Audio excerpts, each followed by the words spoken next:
harus bedakan, bekerja dengan mencari nafkah itu lain. Ya, bekerja dengan mencari nafkah itu lain. Ya. Seorang suami ketika akan menikah, ingat ya, bukan ketika telah menikah, akan menikah, itu ditegaskan oleh Quran, tugasnya akan menjadi imam. Imam, pemimpin. Ya, pemimpin, jelas ya. Ar-rijalu qawwamuna 'alan nisa. Kalau Allah sudah menyebutkan pemimpin, berarti dua aspek, dunia dan akhiratnya. Ya. Aspek akhirat itu pemimpin dalam ibadah spiritualnya. Di bapak misal, mohon maaf, di Masjid Al-Ihsan jadi makmum, pulang ke rumah jadi imam. Ya. Sifat seorang imam artinya jadi pendahulu, dia mimpin, yang dipimpin mengikuti bacaan imam, gerakan imam dan seterusnya.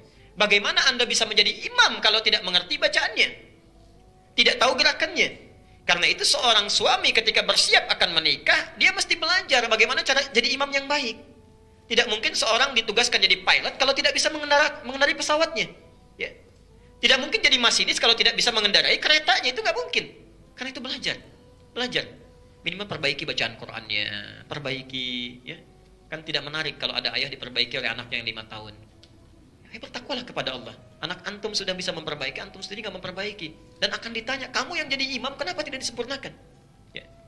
Pernah ada kisah yang kami terima beberapa waktu yang lalu, saya pernah sampaikan. Makanya kalau bapak ibu kedatangan seorang pemuda, ya, kata Nabi, yang diridhoi baik akhlaknya itu segera nikahkan.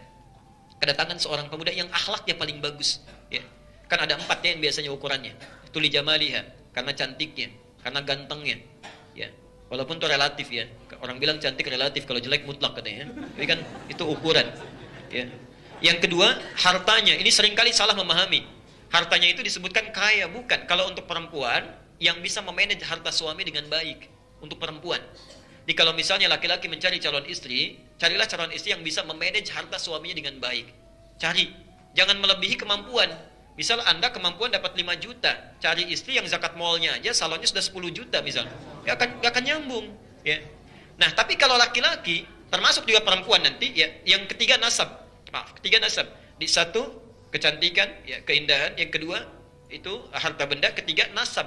Asal muasal, keturunan dari siapa dia? Ditelusuri dari orang baik atau yang kurang baik, lingkungannya seperti apa, pendidikannya seperti apa untuk menyesuaikan. Tapi yang keempat, didiniha, karena agamanya, akhlaknya. Khusus untuk laki-laki, kalau ibu kedatangan seorang laki-laki, bapak, ternyata akhlaknya bagus, luar biasa, agamanya kuat, itu segera terima. Sayang kalau kehilangan. Taribat yada, Allah akan jamin beruntung dalam rumah tangganya. Ya. Tidak cukup dengan amin, cek dulu, lihat ya. Ada yang datang, lihat. Pernah ada seorang kiai kedatangan langsung 3 orang melamar. Saya dapat cerita itu kisah. Itu tahu. Diperebutkan, nah perempuannya cantik, baik, ditanya kan, Masya Allah. 3 datang, kamu siapa anak pertama? Saya Anas pak. Ya udah baca surat An-Nas katanya. Bacakan An-Nas, kemudian selesai, ya sudah cukup bagus. Kamu nak yang kedua? Saya Torik pak katanya. Ya udah baca surat At-Torik. Wassamai wat Tariq. Selesaikan, baik, selesai. Yang ketiga belum ditanya udah pucat. Kamu siapa nak? Saya Imran pak katanya. Saya Imran. Ini belum selesai, tapi panggilan sehari-hari kulhu pak katanya. Ya, panggilan sehari-hari kulhu, Masya Allah. Dia dapat cerita. Tapi Masya Allah, mohon maaf, tapi ini nyata. Saya pernah sampaikan juga di sini. Tapi ini pertanyaan nyata waktu di Panjalu pulang ke Garut. Nggak tahu apa ada hubungan dengan tidak dengan kisah ini. Tapi yang kedua ini pertanyaan yang real, nyata disampaikan. Ustadz, bagaimana hukumnya? Ada seorang pemuda menikah, dia nggak pernah baca Quran, cuma hafal surat Al-Ikhlas, Qul huwallahu ahad. Itu saja. Setelah menikah qadar Allah, diberi jalan oleh Allah. Ya, ibu mertuanya minta diimami di rumahnya. Gak keluar dulu, subuh baca Qul huwallah. Begitu maghrib jahar Qul huwallah lagi. Ya. Begitu isya kata ibu mertuanya, nah gak apa-apa lah. Yang rakaat pertama Qul huwallah, yang kedua mohon ganti surat lain ya. Anaknya gak jawab. Begitu takbir, waladdallin, rakaat kedua diam lama begini. Masya Allah. Ditunggu-tunggu dikira berpikir cari ayat, ternyata itu berbelok begini. Mah, boleh nggak Qul huwallah lagi? Itu nyata ditanyakan pada saya di Garut. Apa hukumnya orang sholat seperti itu? Saya bilang batal pasti sholatnya dan dia mesti belajar. Maka Anda yang sudah siap menjadi seorang suami itu mesti belajar. Nah, dalam hal urusan kepemimpinan dunia itu pun sama. Bima faddalallahu ba'dahum ala ba'din wa bima anfaqu min amwalihim.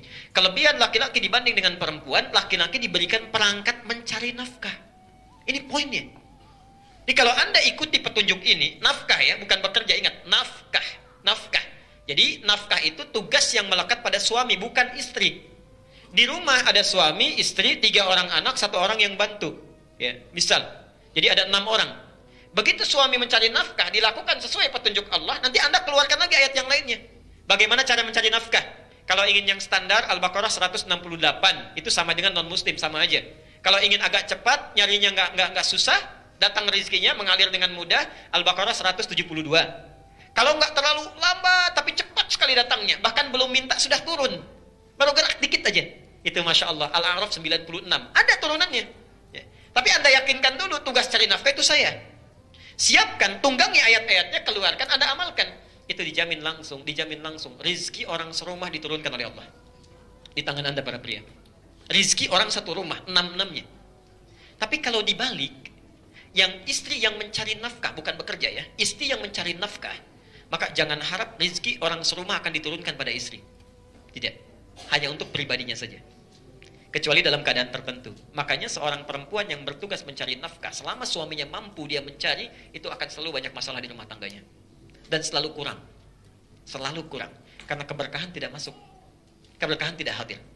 Nah, kalau suami sudah mencari nafkah, perempuan ada hobi bekerja. Ada yang dagang, ya, macam-macam dan sebagainya. Itu tidak dilarang. Cuma bahasa riwayatnya disebut, kamu sulit nantinya.